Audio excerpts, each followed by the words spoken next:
Tiene la palabra la diputada Miriam Bleckmann y se prepara el diputado Gabriel Solano. Muchas gracias, señor presidente. Quiero aprovechar esta discusión de medidas parciales frente a la pandemia para hacer un planteo sobre un problema muy grave que hoy ocupa los diarios y que incumbe especialmente a esta ciudad de Buenos Aires. La ciudad de Buenos Aires alcanzó casi un 15% de desocupación. En la zona sur llega al 21%. Entre las mujeres la desocupación es aún más alta. Aumentó el subempleo, con lo que comúnmente llamamos changas, los trabajos por pocas horas y las suspensiones. Entonces, más que medidas parciales que se nos venden como panaceas, deberíamos discutir verdaderamente la grave situación en la que está el país y especialmente lo que nos incumbe aquí, la ciudad de Buenos Aires.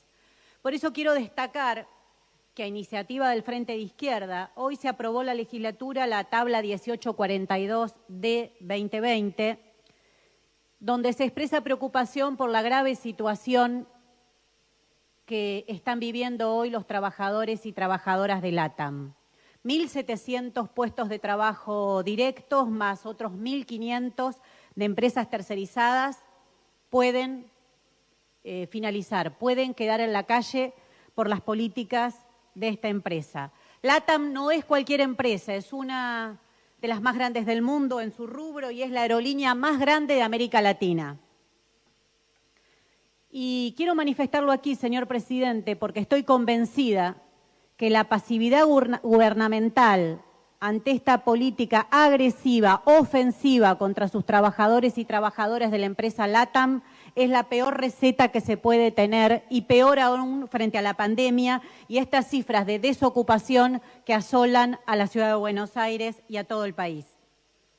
La empresa les está pagando la mitad del salario y para completar la extorsión ni siquiera en los últimos meses pidió adherirse al programa ATP, donde el Estado cubre una parte de esos salarios. ¿Por qué hace esto? Porque lo que quiere la empresa es que los trabajadores acepten su política de retiros involuntarios. Entonces los extorsiona de este modo.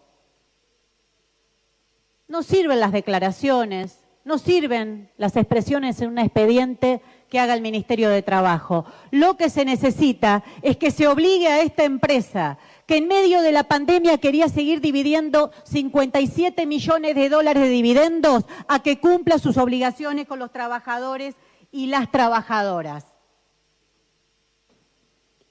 Porque dicen que no tienen más plata para salarios, pero tienen plata para retiros voluntarios y llegan a situaciones tan ridículas, podríamos llamar, que algunos de los trabajadores y trabajadoras que les ofrecieron retiro voluntarios después tuvieron que recontratarlos para continuar con la política de vaciamiento que está teniendo la empresa. Es decir, les ofrecen irse en esto que se llama retiros voluntarios y después los tienen que recontratar porque no tienen cómo vaciar los hangares, donde hay repuestos, elementos, aviones que suman cifras siderales. Eso no puede seguir ocurriendo, señor presidente, y por eso el Frente de Izquierda presentó esta tabla hoy. Pero el Estado, como les decía, el Gobierno Nacional les rechazó el procedimiento preventivo de crisis porque no pueden demostrar una crisis más que alguna baja en el último tiempo producto de la pandemia, pero no se tomó ninguna medida seria más.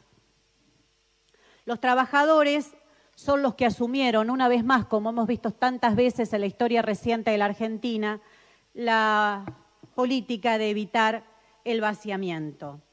Y estos empresarios son unos bandoleros, son unos piratas de las pistas, pero acá lo que importa es lo que hace el Estado, es lo que hace el gobierno.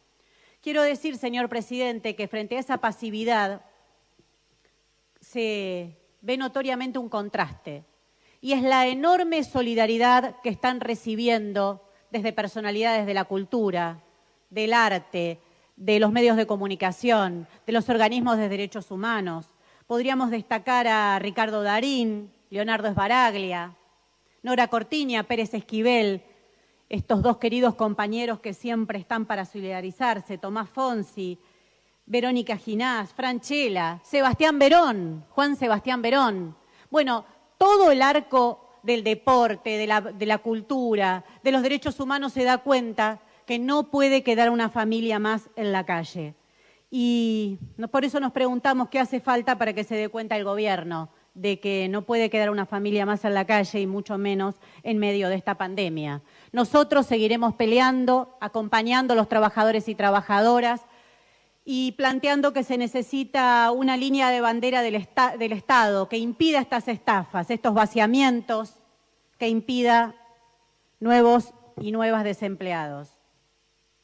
Por eso, para finalizar, queremos decir que siempre hemos acompañado la lucha de los trabajadores y trabajadoras aeronáuticos y que vamos a seguir peleando por esto y porque familias en la calle nunca más sea una realidad. Y agrego una cosa a modo de postdata. Fíjense en sus correos electrónicos cuando salgan de acá y van a ver que LATAM les está ofreciendo generosas promociones. Es decir, ellos siguen haciendo sus negocios. Gracias, señor presidente.